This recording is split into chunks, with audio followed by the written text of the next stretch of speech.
Shalom, damai Kristus beserta kita. Sebelum kita melanjutkan kembali sesi pengkhotbah, saya mau memberikan sebuah refleksi terlebih dahulu. Yakobus pernah berkata, "Sebab jika seorang hanya mendengar firman saja dan tidak melakukannya, ia adalah seumpama seorang yang sedang mengamati mukanya yang sebenarnya di depan cermin. Baru saja ia memandang dirinya, ia sudah pergi, atau ia segera lupa bagaimana rupanya." Yakobus 1 ayat 23 dan 24. Nah, supaya saya pribadi tidak lupa sama wajah saya sendiri, aku iki ganteng apa elek, saya mau refleksi diri. Dan tentu saja apa yang saya share ini sedikit subjektif. 40 tahun saya menjadi Kristen, tetapi sesungguhnya baru 3 tahun saya mengenal Yesus. Dan sama seperti Paulus dalam Filipi 3. Tetapi apa yang dahulu merupakan keuntungan bagiku, sekarang kuanggap rugi karena Kristus. Malahan segala sesuatu kuanggap rugi karena pengenalan akan Kristus Yesus. Tuhanku lebih mulia daripada semuanya. Oleh karena Dialah aku telah melepaskan semuanya dan menganggapnya sampah supaya aku memperoleh Kristus. 40 tahun pengajaran yang saya dapat dari Vatikan, saya anggap sebagai sampah. Tetapi 40 tahun dalam hidup saya tersebut, saya refleksikan sebagai didikan Tuhan. Kita akan buka firman Tuhan terlebih dahulu. Kita buka Yeremia 1 ayat 1 sampai 19. Yeremia dipanggil dan diutus. Kalian baca sendiri versi lengkapnya. Saya akan bacakan ayat 4 dan 5. Firman Tuhan datang kepadaku, bunyinya, "Sebelum aku membentuk engkau dalam rahim ibumu, aku telah mengenal engkau. Dan sebelum engkau keluar dari kandungan, aku telah menguduskan engkau. Aku telah menetapkan engkau menjadi nabi bagi bangsa-bangsa." Satu biasanya kurang nampol. Saya kasih 2 biar kenyang. Kita buka Galatia 1 ayat 11 sampai 24. Bagaimana Paulus menjadi rasul. Kalian baca sendiri versi lengkapnya. Saya akan bacakan ayat 15 dan 16. "Tetapi waktu Ia yang telah memilih aku sejak kandungan ibuku dan memanggil aku oleh kasih karunia-Nya, berkenan menyatakan anaknya di dalam aku, supaya aku memberitakan Dia di antara bangsa-bangsa bukan Yahudi. Maka sesaat pun aku tidak minta pertimbangan kepada manusia." Keren Paulus ini. Tapi mungkin kurang ajar bagi Katolik. Petrus sang batu karang ora disamperin Paulus. Tidak minta pertimbangan manusia ya gak apa-apa. Tapi minimal sungkem dhisik kek. Minta restu ora. Bablas ke Arab. Gak restu-restuan Petrus. Restune dari Yesus. Keren bagi saya, kurang ajar bagi Vatikan. Paulus iki. Oke ya. Itu tadi 2 firman Tuhan untuk mengawali sharing saya. Banyak firman Tuhan sejenis. Nanti kalau saya gak lupa, saya cantumkan di layar video. beberapa ayat Alkitab yang bisa jadi rujukan untuk dibaca-baca sendiri. Oke, kalau dalam sesi pengkhotbah minggu lalu saya membuka dengan cerita dari masa kecil tetangga saya. Hari ini saya akan sharing bagaimana Tuhan mendidik saya. Dan kita juga akan mengenal Tuhan lebih dekat lagi. Yang pertama tentu saja mengenal Tuhan terlebih dahulu. Baru kita akan bicara bagaimana Tuhan mendidik. Kita ini diciptakan serupa dan segambar dengan Tuhan. Kejadian 1 ayat 26. Baiklah kita menjadikan manusia menurut gambar dan rupa kita. Saya mau katakan pada kalian, kalau kalian mengenal siapa diri kalian, kalian akan mengenal siapa Tuhan. Sekali lagi saya katakan ini. Kalau kita mengenal siapa diri kita, kita akan mengenal Tuhan. Kalau diri kita sendiri saja kita tidak kenal, jangan harap mengenal Tuhan. Sebab Tuhan itu tidak jauh-jauh dari manusia. Tapi tolong diingat ya, Tuhan itu ada lebih dahulu. Jadi bukan Tuhan yang seperti manusia, tetapi manusia yang seperti Tuhan. Hanya saja kalau kita bertanya, Tuhan itu seperti apa? Maka Tuhan itu seperti manusia. Tapi sekali lagi, tolong diingat, nantinya jangan dibolak-balik. Manusia yang nyontek Tuhan, bukan Tuhan yang nyontek manusia. Manusia itu hanya fotokopiane. Oke?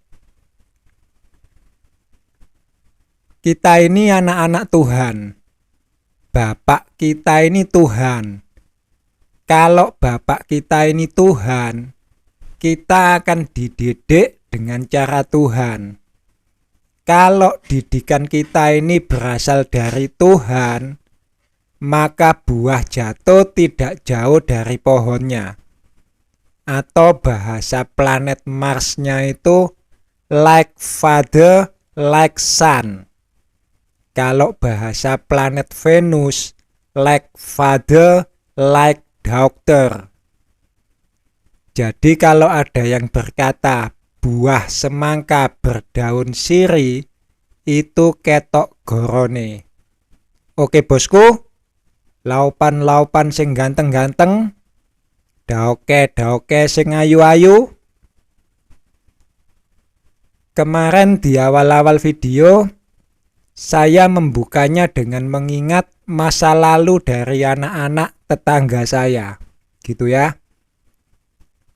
Dan salah satu dari mereka menjadi bahan renungan saya pribadi. Bagaimana Tuhan mendidik saya untuk menjadi seperti yang Tuhan inginkan. Saya itu orangnya keras kepala, saudara. Kalau sudah maunya, ya maunya. Gak bisa diatur. Sama seperti Tuhan. Siapa yang bisa mengatur Tuhan? Ini saya bicara seperti ini, tolong dipahami dengan bijak ya. Nanti dikira saya hendak menyamakan diri dengan Tuhan. Atau dipahami sebaliknya. Tuhan itu keras kepala seperti manusia. Jangan ngawur. Sekali lagi tolong dipahami dengan bijak. Bijaksana itu diperlukan. Saya ulang ya. Saya ini orangnya keras kepala. Gak bisa diatur. Atau lebih tepatnya susah diatur. Bukan gak bisa diatur. Susah orang kalau mau ngatur saya. Kalau saya sudah suka A, saya akan habis-habisan pada A. Kalau saya dilarang melakukan A, saya akan berontak juga habis-habisan. Dan saya juga tidak bisa diajar dengan kekerasan. Kalau saya dikerasi, saya 10 kali bisa lebih keras. Tapi begitu juga sebaliknya. Kalau saya dilembuti, saya 10 kali bisa lebih lembut. Serius, itu saya. Dan ini Tuhan banget. Bijak ya, saya ingatkan. Bukan Tuhan nyontek manusia, manusia yang nyontek Tuhan. Anak nyontek bapak. Waktu kecil saya dibeliin baju, dibeliin kaos. Banyak. Tapi di antara banyak kaos itu, ada satu yang paling saya suka. Dan saya tiap hari maunya pakai kaos itu. Saya dipakein kaos yang lain gak mau. Kok pakai kaos ini? Aku mau kaos yang itu. Katakan misalnya kaos yang saya suka itu gambarnya Donald Bebek gitu ya. Aku mau pakai kaos yang gambar Donald Bebek. Bukan kaos yang ini. Yang gambar Donald Bebek dicuci sayang. Ini dulu kan bagus tuh. Ada robotnya. Gak mau. Aku mau pakai yang gambar Donald Bebek. Saya copot kaos saya. Saya nangis gak mau pakai baju. Pokoknya kalau gak Donald Bebek, saya gak mau pakai baju. Yang bingung mama saya. Tapi biasanya saya dibujuk. Gak dipakein kaos, tapi pakai kaos kutang. Sing penting gak mudo. Dan saya mau. Tapi akhirnya kan mama saya jadi mengetahui kalau saya sudah suka satu kaos dan kaos itu terus yang diminta, ya sudah. Mau gak mau cuci kering pakai, cuci kering pakai. Sampai itu kaos gak muat lagi. Tapi kalian jangan salah ya saudara. Walaupun itu kaos sudah gak muat lagi, jangan sampai dibuang kalau saya gak kasih izin. Saya bisa marah besar. Marahnya saya waktu masih kecil, ya nangis, gak mandek-mandek. Sama seperti Tuhan, saudara. Jangan sampai kalian membuang firman Tuhan kalau gak dikasih izin. Ini perjanjian lama, sudah gak berlaku. Itu sudah ditebus oleh darah Yesus, sudah tidak berlaku. Hati-hati bos.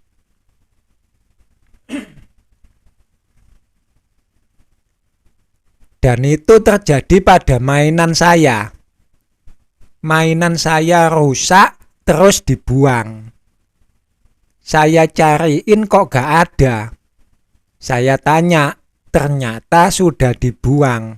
Wah, golek perkara.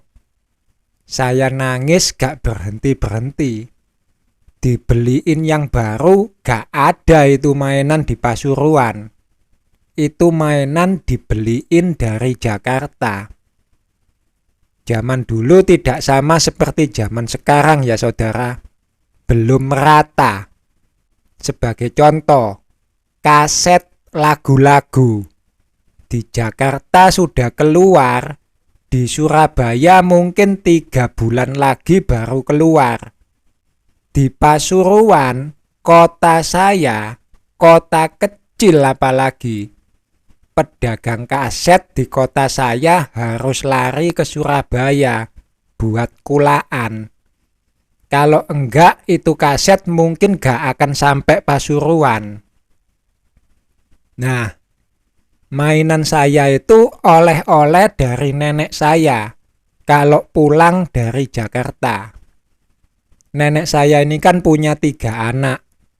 2 anak sukses ada di Jakarta. Satunya lagi ya mama saya ini. Anak-anaknya itu pengen supaya adil 4 bulanan. 4 bulan tinggal di A, 4 bulan tinggal di B. 4 bulan tinggal sama mama saya. Berarti 8 bulan di Jakarta. 4 bulan di Pasuruan.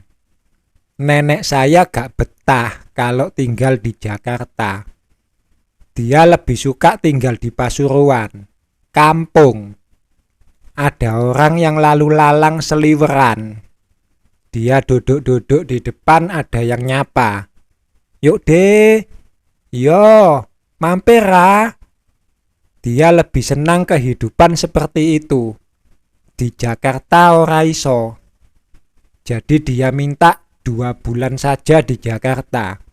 1 bulan di rumah A, 1 bulan di rumah B. 10 bulan di Pasuruan. Nah, kalau sudah dekat-dekat mau pulang Pasuruan, biasanya nenek saya nulis surat. Di Jakarta punya telepon, tapi kita gak punya telepon. Surat-suratan. Dan biasanya selalu Odi yang ditanya. NB. Ada NB-nya gitu kan di bawah. NB. Odi mau apa? Emak mau pulang. Sudah pasti saya minta mainan. Anak kecil gak ada lagi yang diminta. Pasti mainan. Mau duit 1M atau mainan robot? Mainan robot. Pele mama atau mainan robot? Dua-duanya. Yo mama, yo mainan robot. Gak bisa Odi. Kalau mau mama, tinggalkan robot. Mau robot, mama mau ke pasar. Kamu jangan ikut. Saya geletakkan mainan saya. Saya ikut mama pergi ke pasar. Nangkep saudara? Saya anak mama, bukan anak robot.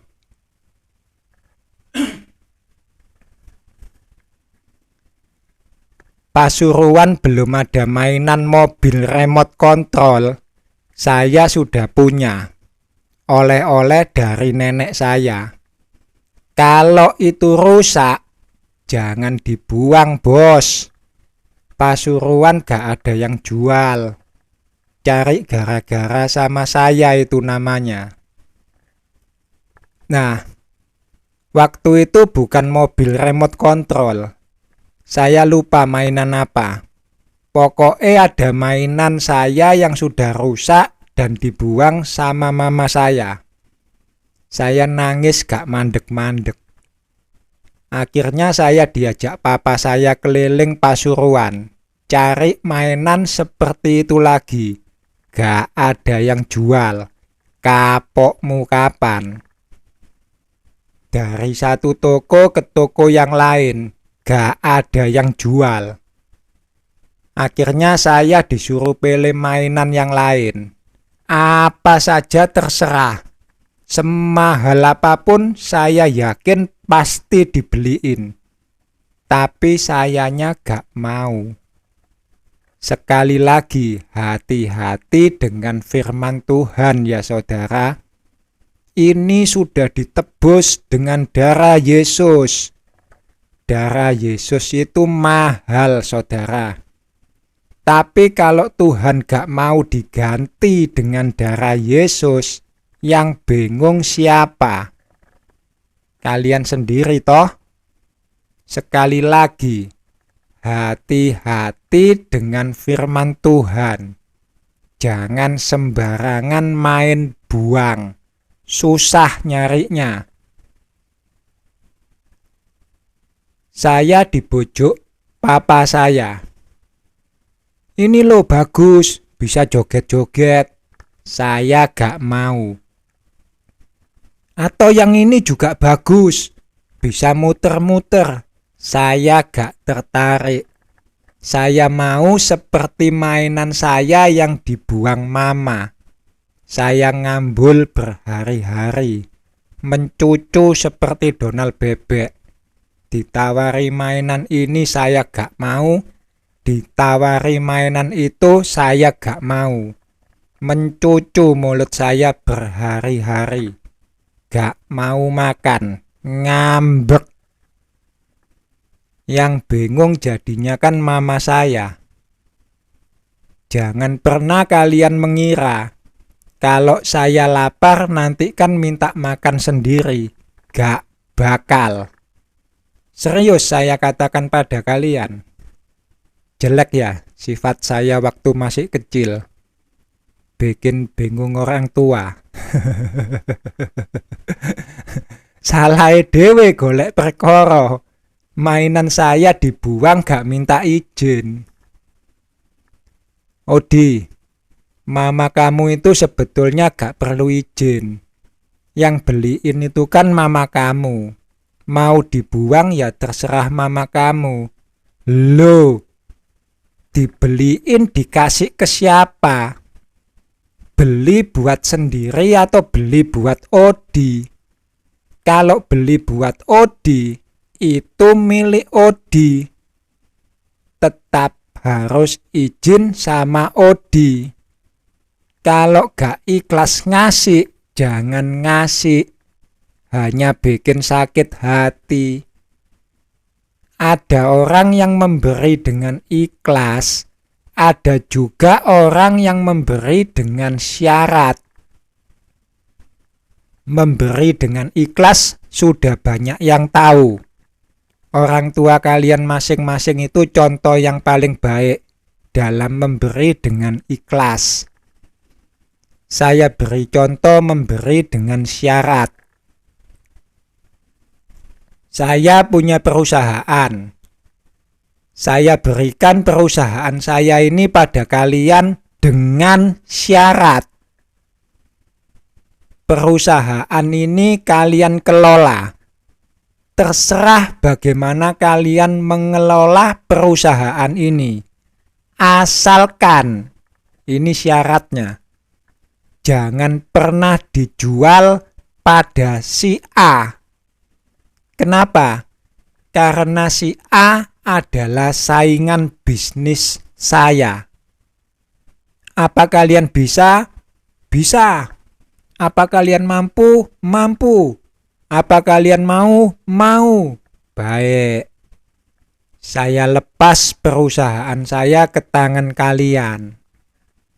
Begitu di tangan kalian, kalian jual perusahaan ini.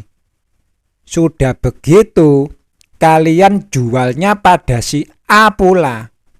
Sakit hati sekali saya mengetahui hal itu. Saya belum mati, saya masih bisa melihat, masih bisa mendengar. Boleh saya marah pada kalian? Ya boleh. Bahkan saya akan nomelin kalian habis-habisan. Dan kalian tidak akan bisa berkata, memberi kok gak ikhlas. Dari awal saya memang gak ikhlas. Saya memberi dengan syarat. Justru saya yang akan berkata pada kalian, kalau kalian tidak sanggup memenuhi syarat yang saya berikan, jangan diterima. Saya memberi memang tidak ikhlas. Saya memberi ada syaratnya. Kalau tidak bisa memenuhi syarat saya, jangan diterima. Karena kalau diterima lalu ternyata kalian tidak bisa memenuhi syarat itu, saya akan sakit hati.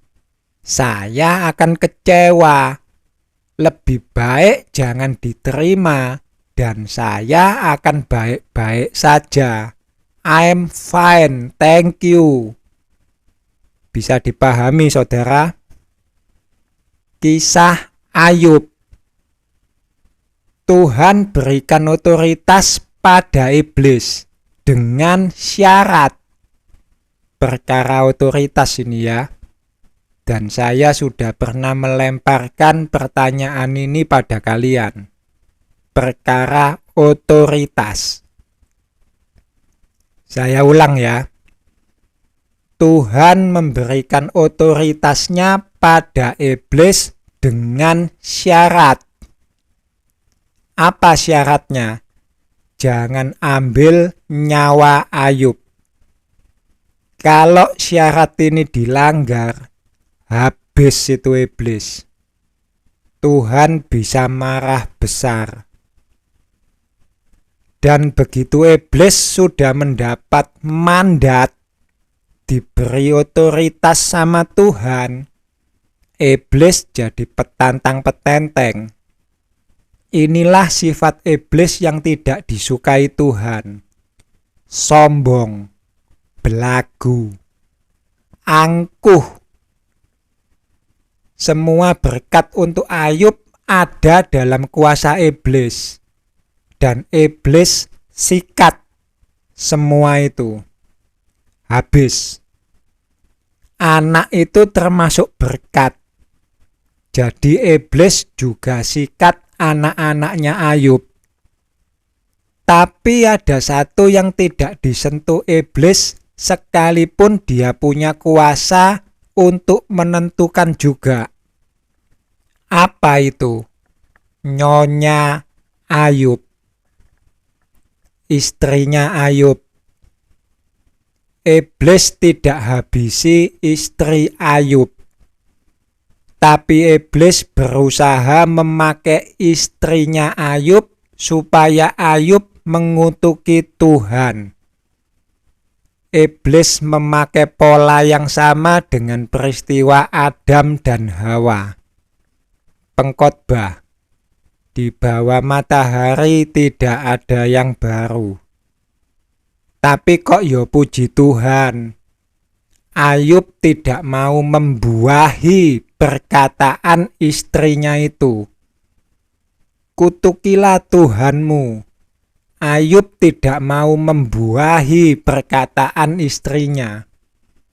Ayub justru membalas perkataan istrinya. Menengo cangkemmu. Diamlah hai perempuan.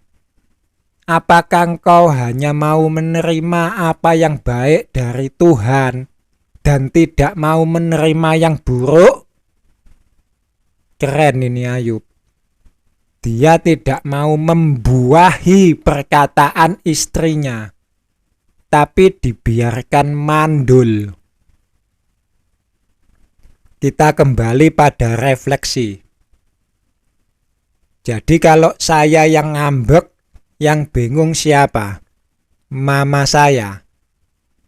Kalau Tuhan yang ngambek, siapa yang bingung? Yang bingung manusia, saudara. Kita yang bingung. Makanya jangan buat Tuhan ngambek. Mainan saya itu kan jelas sudah gak ada gantinya. Terus sampai kapan saya ngambek? Sampai saya mendapatkan kesenangan yang baru. Kalau belum mendapat kesenangan yang baru, saya pikirin terus. Saya mencucu terus. Ini juga pernah terjadi pada baju-baju kesayangan saya yang sudah gak muat.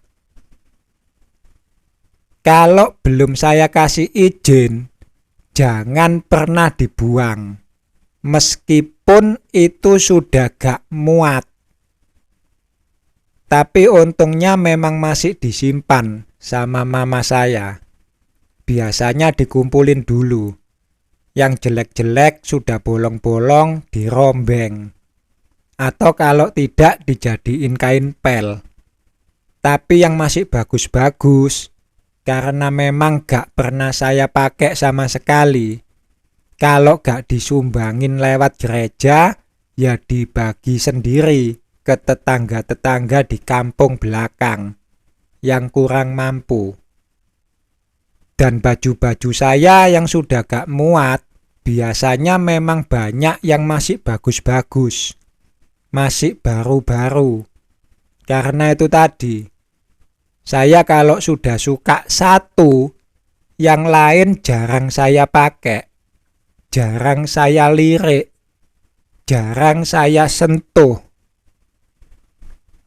Semakin saya besar, saya tumbuh, juga masih seperti itu.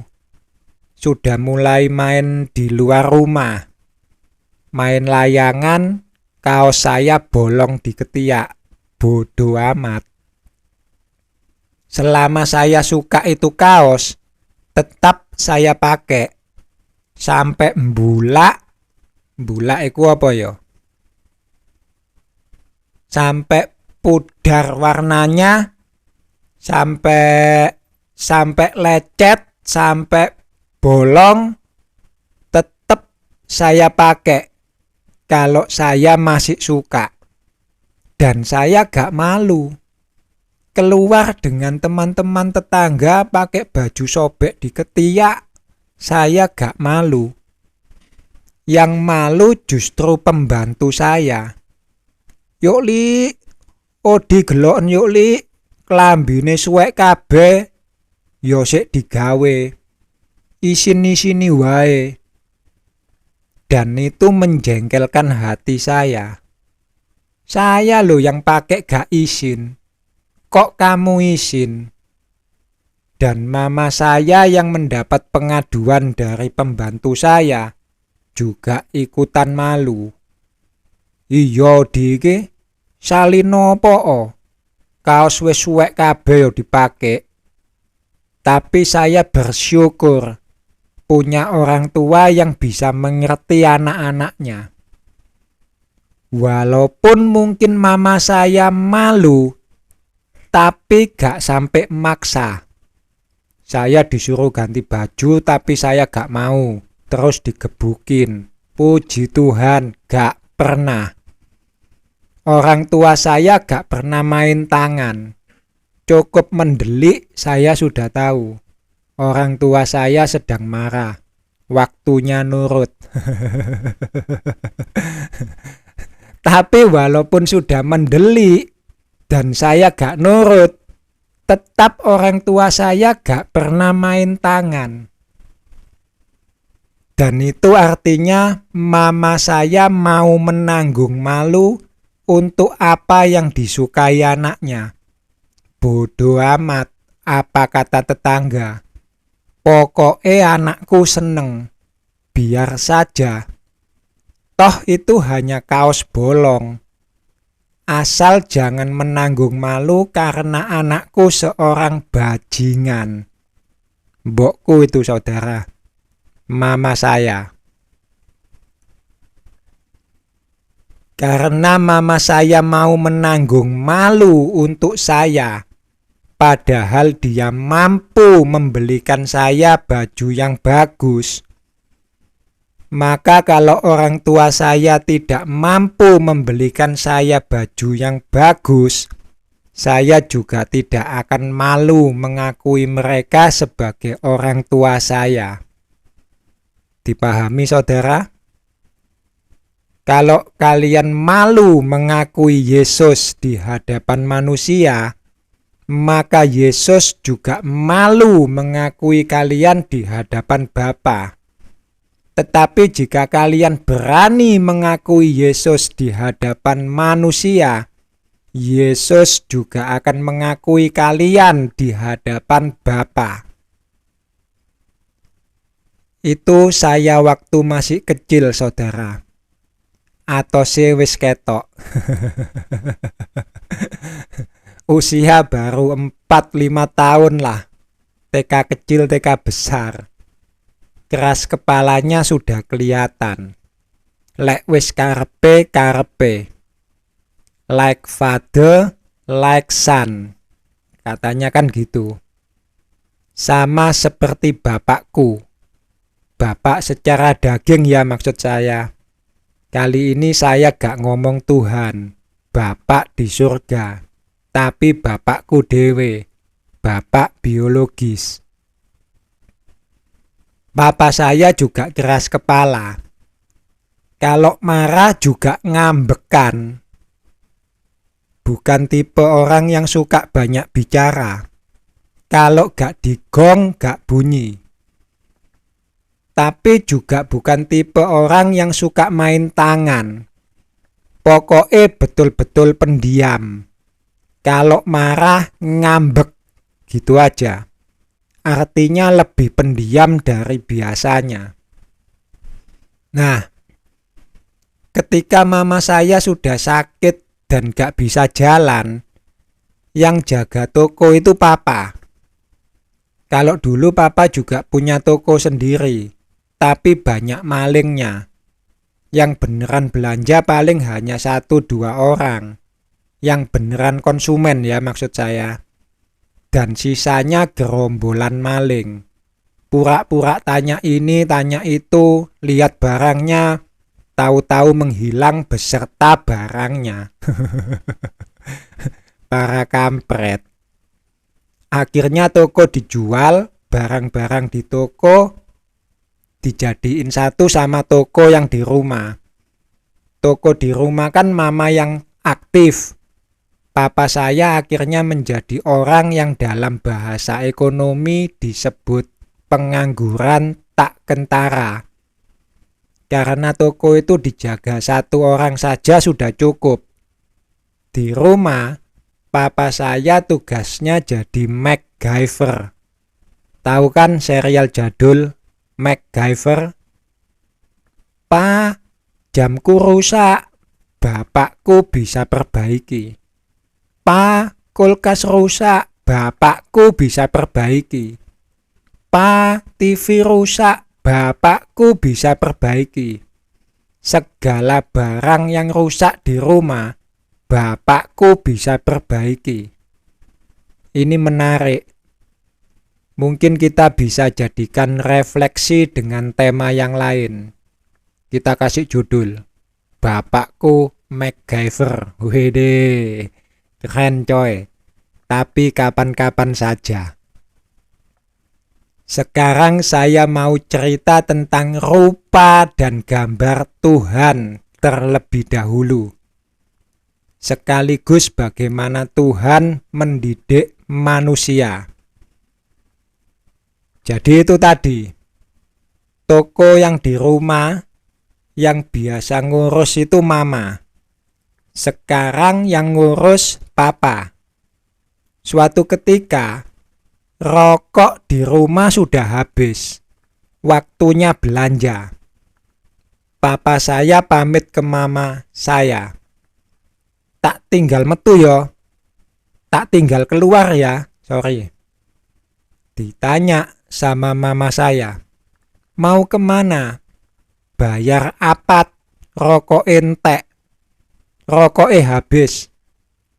Apat itu nama agen tempat kita belanja rokok. Khusus rokok kita belanja di sana. Paling murah. Untuk item yang lain kita belanja di lain tempat. Mama saya tanya lagi. Loh, jam berapa ini? Jam 1. Tutup coy. Anggap saja nama papa saya itu coy. Gitu ya. Papa mama saya itu saling panggil nama. Jambal kalau orang Jawa bilang. Tidak manggil sayang atau manggil papa mama. Tutup pa atau tutup sayang. Ora, tapi jambal. Saling manggil nama. Dan saya lihat memang jam 1. Dalam hati saya juga bilang, tutup pa. Tapi papa saya ini memang orangnya keras kepala. Dia bilang, buka. Tutup coy. Buka cik. Dasar keras kepala. Kalau sudah karepe yo karepe. Kalau dilarang nanti ngambul. Ya sudah, dibiarin. Papa saya keluar. Tapi sebelumnya juga pamit ke saya. Tak tinggal ya di? Iya, sambil dalam hati saya bilang, Tutup, Pak. Papa saya keluar. Lumayan lama. Dan pulang-pulang bawa rokok. Bingung kita berdua. Mama saya dan saya sendiri. Kok tumben apat belum tutup? Mulut kita seolah-olah dibungkam sama papa saya. Liaten dewe, aku pulang bawa apa? Iki rokok apa cacing? Kira-kira 2 minggu kemudian, rokok habis lagi. Rokok itu paling cepat laku di tempat saya. Jadi waktunya bayar apat, belanja lagi. Tapi kali ini, papa saya males keluar.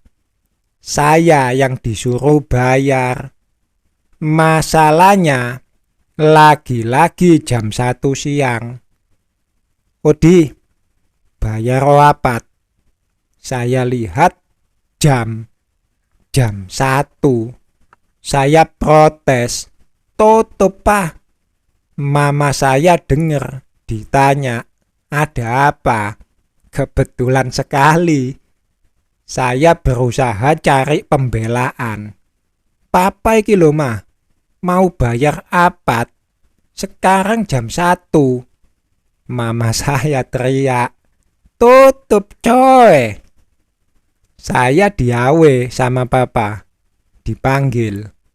Maksudnya jangan deket-deket mama. Lalu papa saya kasih instruksi. Wah, ini instruksi presiden. Pigio apat. Ini duit bayar. Ini catatan ngambil. Papa saya tahu, saya sudah mau protes. Sebelum sempat protes, papa saya bilang lagi, kalau tutup, sampingnya apat kan ada gang. Masuk gang, pintu pertama itu rumahnya apat. Gedoren, tepuk jidat saya. Nangkep ya saudara? Jadi minggu-minggu lalu, yang mana papa saya pulang-pulang bawa rokok, ya ini yang dia lakukan. Daripada menanggung malu, daripada pulang-pulang diomelin mama saya, sudah dikasih tahu tutup kok ngeyel. Itulah yang papa saya lakukan. Dan ketika saya yang disuruh ke sana, itu apat memang tutup. Jadi saya harus gedor lewat pintu belakang. Saya pulang-pulang bawa rokok. Mama saya bingung. Sekarang apat tutup jam berapa memangnya?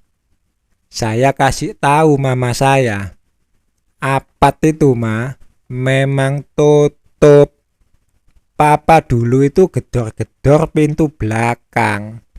Ini aku disuruh gedor-gedor pintu belakang. Oh, ancene bla bla bla bla bla. Habis adu domba saya tinggal kabur. Bapakku keras kepala. Anake juga keras kepala. Lek wis karepe.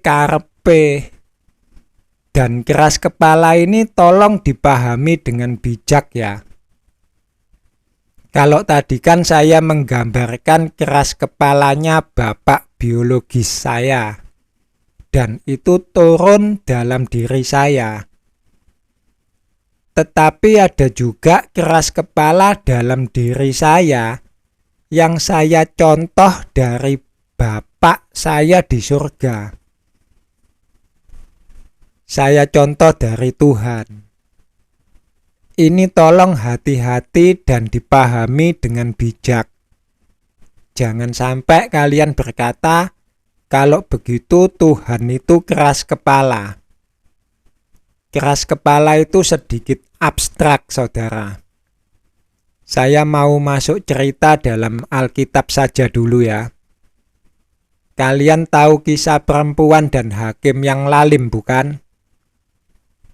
Perempuan ini sebenarnya keras kepala, tapi condong sabar, telaten. Setiap hari nyamperin hakim yang lalim ini. "Hai hakim, bela hakku." Gak ditanggepin. Besoknya disamperin lagi. "Hai hakim, bela hakku." Gak ditanggepi. Besoknya disamperin lagi. "Hai hakim, bela hakku." Telaten. Setiap hari disamperin. Tapi ada kesan bahwa dia pulang. Beda dengan kisah perempuan Venesia dan Yesus. Sama-sama keras kepala. Tapi ini perempuan ada kesan atos. Lek wis karepe, karepe. Bukan karena kalau dia pulang, nanti gak bisa ketemu Yesus lagi. Yesus kan selalu jalan, saudara. Tidak diam di satu tempat. Tapi anggaplah Yesus itu punya rumah. Diam di satu tempat saja. Ini perempuan ada kesan betul-betul atos. Kalau gak dapat apa yang dia inginkan, gak bakal pulang. Saya pribadi, keras kepalanya itu kalau boleh digambarkan seperti perempuan Venesia ini. Sekali jalan, apa yang saya inginkan itu harus wajib saya dapatkan. Kira-kira seperti itu. Saya gak mau pulang dengan tangan kosong. Kalau saya sudah punya keinginan, susah untuk dibelokkan. Belok saja susah, apalagi balik pulang. Belok kanan, gerak. Balik kanan, gerak. Ngerti ya? Belok sama balik. Belok saja susah, apalagi balik. Semoga refleksi berikut ini bisa menjelaskan keras kepala yang saya contek dari Tuhan. Saya waktu kecil itu susah kalau disuruh belajar. Kenapa? Karena keinginan saya bukan belajar. Saya ingin main. Jadi belajarnya saya itu nunggu diomelin mama saya. Kalau gak diomelin, saya gak belajar. Masalahnya, saya ini anaknya keras kepala. Seperti yang sudah saya ceritakan tadi. Dari kecil sudah atos. Tapi kalau saya main terus, saya diomelin mama saya. Sumpek saya kalau sudah diomelin. Jadi apa yang saya lakukan? Saya pura-pura belajar. Sing penting mama gak ngomel, bikin sumpek. Kalau ada mama saya buka buku. Begitu ditinggal, buku saya lempar. Saya ambil mainan, saya main. Saya tidak suka mengikuti keinginan mama. Saya lebih suka mengikuti keinginan saya sendiri, yaitu main. Makanya waktu SD itu saya selalu juara 5 besar dari bawah. Jumlah siswa 40, saya selalu nomor 40 atau 39. Mentok ya nomor 35. Bahkan SMP saya gak naik kelas. Tapi ada hari di mana saya ingin belajar. Jadi saya belajar. Tapi gak sengaja. Waktu saya belajar, mama ngeliat. Lalu mama saya ngomong, gitu pinter, anak mama. Gak usah disuruh belajar, belajar sendiri. Sing nurut anak sama mama. Kalimat terakhir ini bikin saya jengkel. Memang ada kata-kata, gak usah disuruh belajar, belajar sendiri. Tapi kalimat terakhir itu membuyarkan segalanya. Sing nurut anak sama mama. Di telinga saya terdengar seperti saya belajar ini karena saya nurut sama mama. Buyar acara. Di depan mata mama saya lempar buku saya ambil mainan, saya sengaja main. Loh, kok jadi main, gak belajar? Sudah selesai. Besok Minggu, gak sekolah. Aku boleh main kan? Mama saya pergi. Begitu mama saya pergi, saya lempar mainan, saya ambil buku, saya belajar. Karena saya sebenarnya ingin belajar, bukan ingin main. Tapi begitu saya dengar mama saya mau ke kamar, balik lagi. Saya lempar buku saya ambil mainan, saya main. Nangkep ini saudara. Ini keras kepala yang saya ambil dari Tuhan. Saya gak suka diatur orang. Saya main itu ya karena saya ingin main. Saya belajar itu ya karena saya ingin belajar. Saya tidak bisa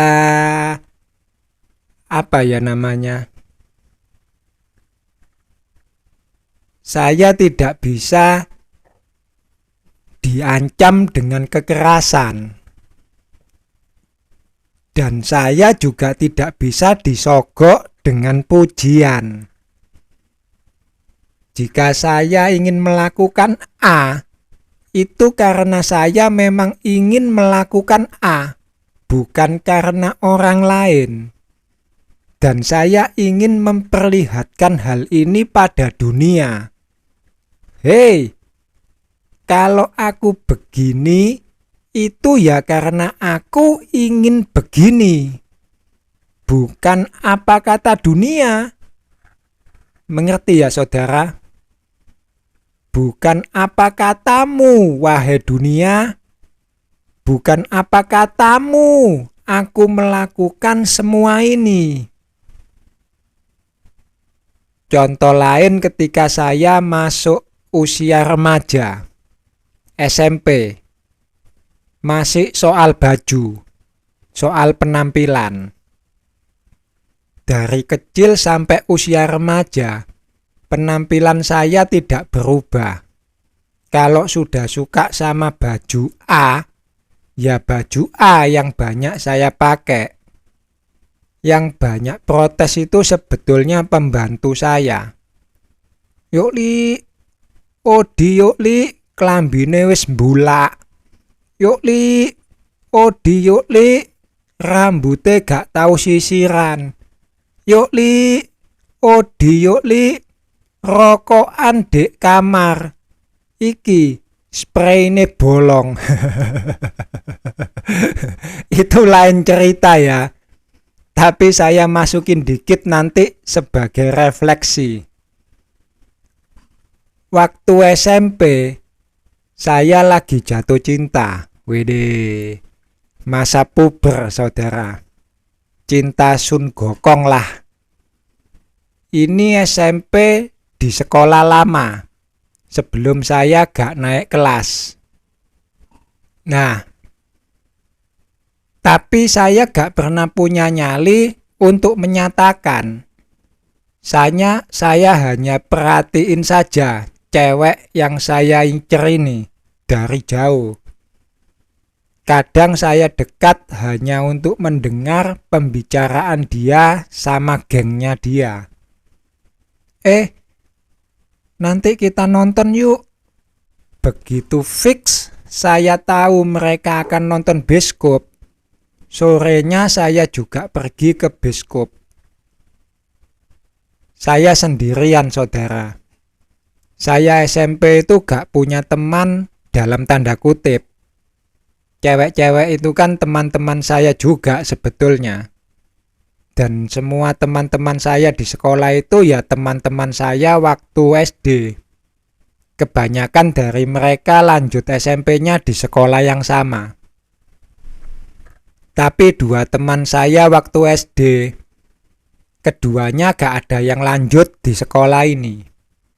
Yang satu anaknya pinter. Dia lanjut di sekolah negeri, tapi yang the best. Artinya gak sembarangan anak bisa masuk sekolah negeri itu. Nilainya di atas rata-rata semua. Dan yang satu lagi kalau saya gak salah ingat keluar kota, sekolah di Malang. Jadi waktu SMP saya gak punya teman, dalam tanda kutip. Nah, sore saya pergi ke bioskop sendirian. Ironisnya, harinya itu pasti Sabtu. Saya itu kalau ke gereja pasti hari Sabtu. Dan saya gak pernah absen untuk pergi ke gereja. Jadi pulang nonton saya nangis, merasa berdosa pada Tuhan. Sebetulnya di gereja saya itu misanya ada 2 kali. Ada Sabtu sore atau Minggu pagi. Belum ada misa Minggu sore.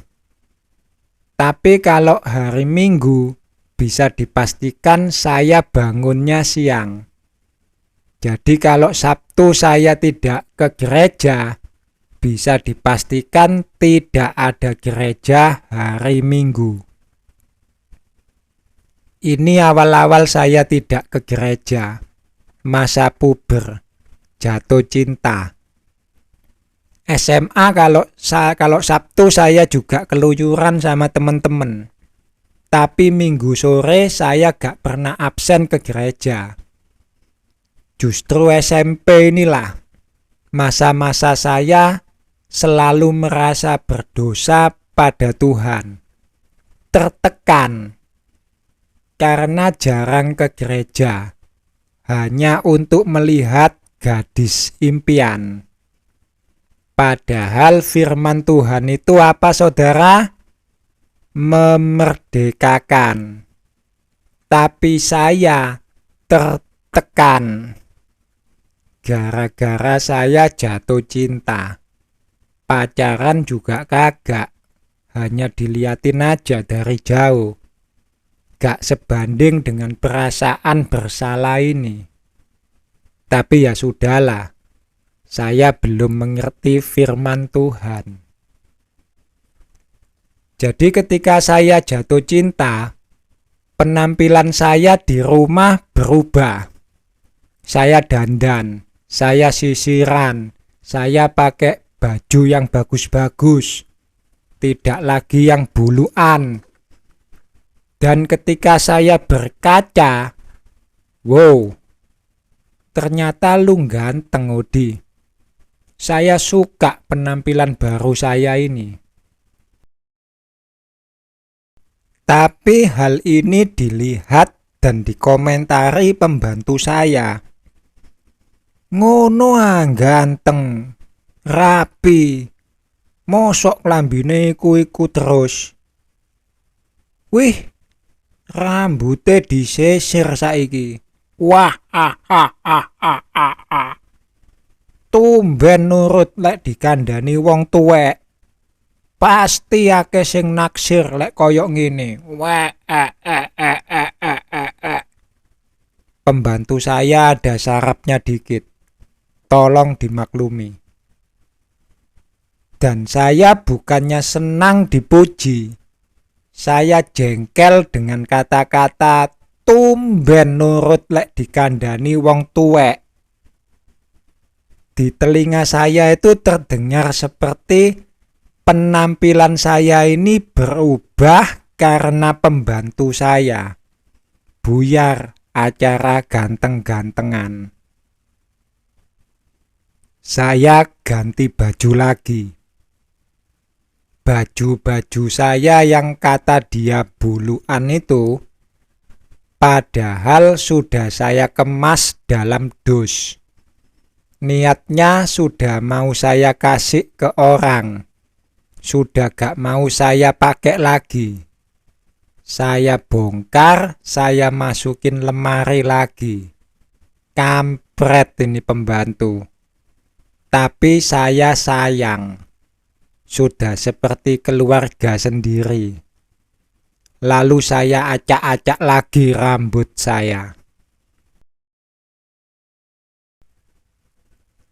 Dengan melakukan hal ini, saya hendak mengatakan pada pembantu saya hendak mengatakan pada dunia, "Hei dunia, saya berubah ini bukan karena kalian yang merubah saya, tapi karena memang saya yang mau berubah.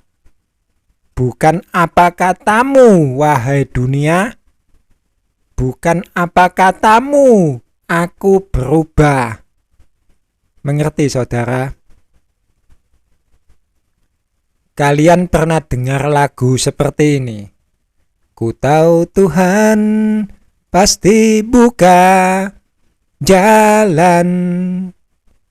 Ku tahu Tuhan pasti buka jalan. Asalku hidup tenang, tidak turut dunia. Ku tahu Tuhan pasti buka jalan. Pernah dengar ya? Falsnya tolong dilupakan. Masuk SMA, saya mulai diproses untuk diubah Tuhan. Ini refleksi ya saudara. Saya sedang refleksi diri. Sebenarnya masuk SMA saya sudah mulai diproses Tuhan. Dari kecil sampai SMP, Tuhan sedang mengamat-amati diri saya. Keinginan saya ini diadu dengan keinginan dunia. Tuhan mau melihat apakah saya ini mengikuti keinginan dunia atau mengikuti keinginan diri saya sendiri. SMA, saya mulai menyadari, Odi, elu gak bisa seperti ini terus-terusan. SMP lu suka sama tas model lupus, tapi gak mau make gara-gara ada yang nyeletuk. Odi ngikutin tren. Lu baru pakai itu tas ketika tren mulai turun. Rugi. SMA saya baru menyadari dan mulai belajar untuk tidak selalu merespon dunia seperti itu terus-terusan. Saya sudah harus belajar bodo amat. Dunia bilang Odi begini karena si A, bodo amat.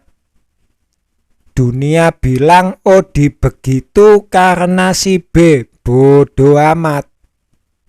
Dunia bilang Odi ngikutin tren, bodo amat. Begitu juga sebaliknya. Dunia bilang Odi kuper, bodo amat. Dunia bilang Odi gak gaul, bodo amat. Dunia bilang Odi jadul, bodo amat. Saya suka apa yang saya suka. Dunia tidak tahu diri saya. Yang tahu diri saya hanya saya dan Tuhan. Dan itu dilirik Tuhan. Orang semacam inilah yang dicari Tuhan. Orang yang keras kepala, tidak mudah ikut arus dunia. Dunia trennya A, ini anak kok gak ikut A. Dunia trennya B, ini anak kok gak ikut B. Dunia trennya C, ini anak ikut tren C. Tapi Tuhan melihat hati yang paling dalam. Benarkah ini anak ikut C karena dunia C? Atau ini anak ikut C karena hatinya C? Dunia trennya D. Ini anak kok gak ikut D? Dunia trennya E. Ini anak kok gak ikut E? Dunia trennya F. Ini anak ikut tren F. Dari C, ini anak baru pindah ke F. Ini anak hatinya atos. Dunia tidak mudah menarik perhatiannya. Kalau aku bisa menarik perhatiannya, kalau ini anak hatinya sampai jatuh cinta kepadaku, ini anak cintanya bukan cinta Sun Gokong. Hari ini bilang cinta, besok nyanyi. I don't know why you said goodbye. Please tell me why you didn't go forever, my love.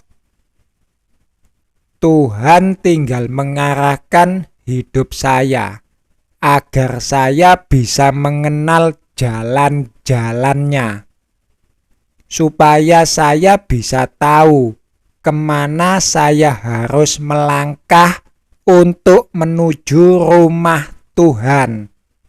Gak kesasar. Tuhan sedang mempersiapkan sebuah perjumpaan. Sementara saya melangkah, Tuhan dandan. Sehingga ketika saya bertemu, saya jatuh cinta.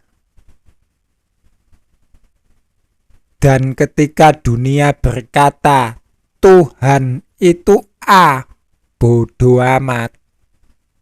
Ketika dunia berkata, Tuhan itu B, bodoh amat. Ketika dunia berkata Tuhan itu C, bodoh amat.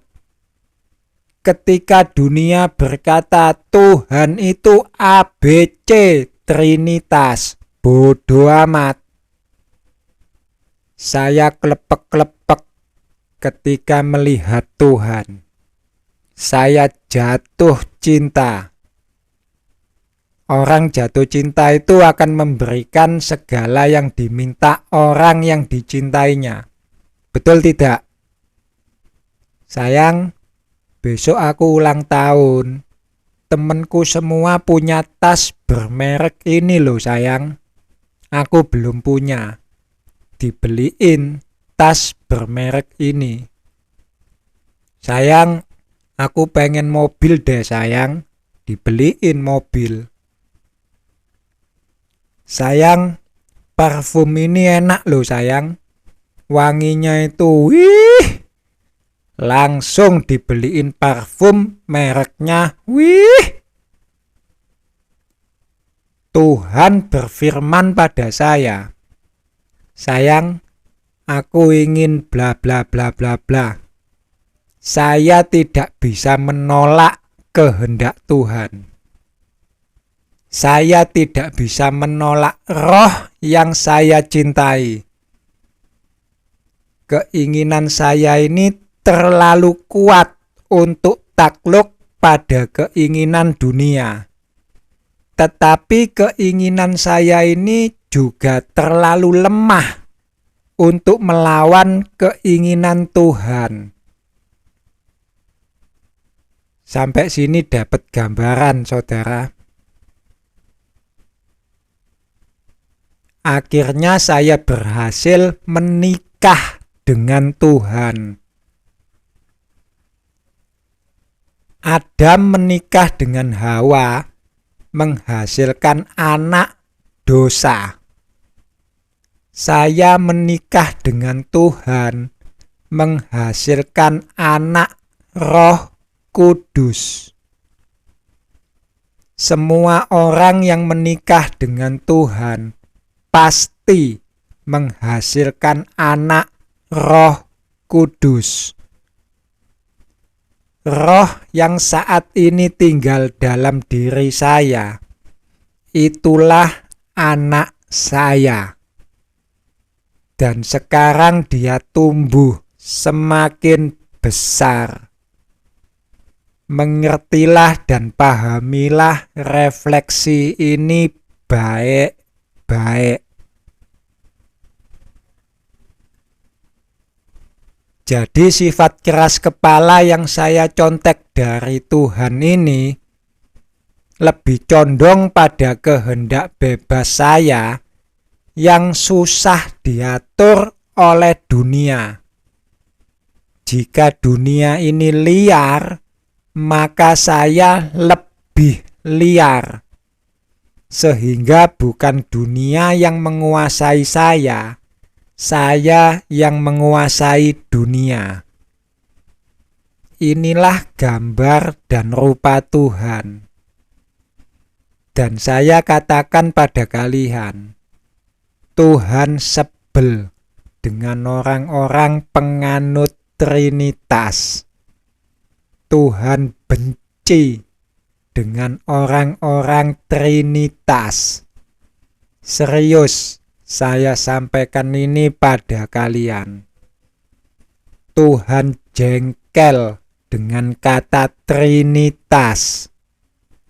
Kata itu di telinga Tuhan terdengar seperti manusialah yang menentukan Tuhan. Tuhan itu nurut sama manusia. Dan Tuhan jengkel dengan kalimat ini. Trinitas itu sendiri adalah sebuah pertanyaan paling krusial yang pernah saya ajukan pada Tuhan. Dan Trinitas itu adalah curhatan pertama Tuhan pada saya. Sebelum Tuhan mencurahkan isi hatinya yang lain. Tentang sola fide dan kawan-kawannya, juga perkara-perkara yang lain. Tuhan mencurahkan seluruh isi hatinya tentang Trinitas ini pada saya. Dan saya bisa merasakan bagaimana amarah itu. Karena saya sendiri pernah diperlakukan yang sama oleh dunia. Dan saya tahu bagaimana amarah saya pada dunia. Marah saya pada pembantu saya. Marah saya pada tren dunia. Bahkan marah saya pada mama saya sendiri. Dan amarah Tuhan itu tidak sama dengan amarah manusia. Amarah Tuhan itu sungguh dahsyat. Oleh sebab itu saya harus dilatih terlebih dahulu sebelum saya bisa mendengarkan curahan isi hati Tuhan. Sebab kalau saya tidak dilatih, Baru mendengar saja saya bisa ikut hangus terbakar di dalamnya. Karena amarah itu sungguh mendahsyatkan. Ini Tuhan baru cerita, belum action. Tetapi Tuhan memang akan segera bertindak. Tuhan akan menjungkir balikkan semua doktrin-doktrin agama. Tuhan akan menjadikan doktrin-doktrin itu beserta pengikut-pengikutnya seperti Sodom dan Gomora, habis, tidak tersisa. Sebab mereka menyembah Tuhan, tetapi ajaran yang diajarkan adalah ajaran manusia. Jangan pernah kalian berpikir dan berkata, rancangan Tuhan adalah damai sejahtera, bukan rancangan yang mendatangkan celaka. Memang betul, rancangan kalianlah yang mendatangkan maut atas kepalamu sendiri. Dan bukankah Ayub memandulkan perkataan istrinya dengan berkata, apakah kita mau menerima yang baik dari Tuhan, tetapi tidak mau menerima yang buruk? Tuhan mengadakan perjanjian dengan manusia. Siapa yang mengingkari perjanjian itu? Tuhankah? Kalian tahu kan ya, apa itu surat perjanjian? Kalau yang namanya perjanjian itu selalu melibatkan dua belah pihak. Kalau dalam surat perjanjian itu kan selalu disebutkan nama ABC, nanti disebut dengan pihak pertama. Nama XYZ nanti disebut dengan pihak kedua. Siapa yang menulis surat perjanjian? Biasanya pihak pertama. Pihak kedua tinggal tanda tangan. Atau gampangnya asuransi dah. Yang mengeluarkan surat perjanjian itu siapa? Kan perusahaan asuransinya. Kalian tinggal tanda tangan. Perjanjian lama. Yang menulis perjanjian lama itu siapa? Tuhan. Manusia tinggal tanda tangan. Tapi perjanjian lama diingkari. Siapa yang mengingkari? Manusia. Tuhan buat lagi perjanjian baru. Yang mengeluarkan perjanjian baru siapa? Masih Tuhan. Manusia tinggal tanda tangan. Tapi perjanjian baru pun masih diingkari. Siapa yang mengingkari? Manusia lagi. Tuhan itu betul-betul sayang sama manusia. Sudah 2 kali diingkari. Tuhan masih mau buat perjanjian lagi. Tapi kali ini Tuhan gak mau tulis isinya. Tuhan biarkan manusia yang tulis. Tulisan dewe isine. Aku yang tanda tangan. Tuhan yang tanda tangan. Kalian tulis Trinitas dan Sola Fide. Ini Tuhan, isi perjanjian kita. Sudah? Ini saja? Ya Tuhan, ini saja. Yakin? Yakin Tuhan, betul? Betul Tuhan, oke. Sini, aku tanda tangan. Tuhan sudah tanda tangan, kalian ingkari lagi. Sorry Tuhan, mana surat perjanjiannya? Kenapa? Ada revisi Tuhan, sola gratia kelupaan Tuhan. Tuhan sendiri kan pernah buat perjanjian lama dan perjanjian baru. Ini versi perjanjian barunya Tuhan. Ada sola gratianya. Oke, ini suratnya. Lalu kalian tambahi sola gratia. Ini Tuhan. Ini baru betul. Perjanjian baru Tuhan. Sudah? Sudah Tuhan. Yakin? Yakin Tuhan. Gak bakal direvisi lagi. Insya Allah Tuhan gak bakal. Oke lah. Sini. Aku tanda tangan. Tuhan sudah tanda tangan. Kalian ingkari lagi. Sorry Tuhan, ada yang kelupaan. Opo meneh. Sola scriptura Tuhan. Ini keren Tuhan, sola scriptura. Mau berapa lama kalian akan seperti ini? Saudara-saudariku yang terkasih, kita ini adalah rasul-rasulnya Yesus. Romo, saya ini Rasul Odi. Romo ketawa. Adik, gak ada ya yang namanya Rasul Odi. Rasul Petrus Romo. Rasul Petrus ada. Rasul Yohanes Romo. Rasul Yohanes ada. Rasul Paulus Romo. Rasul Paulus ada. Saya Rasul Odi Romo. Dedek, gak ada di kitab suci itu yang namanya Rasul Odi. Khotbah-khotbah dewe, diajar-ajari dewe, ditolak-tolak dewe.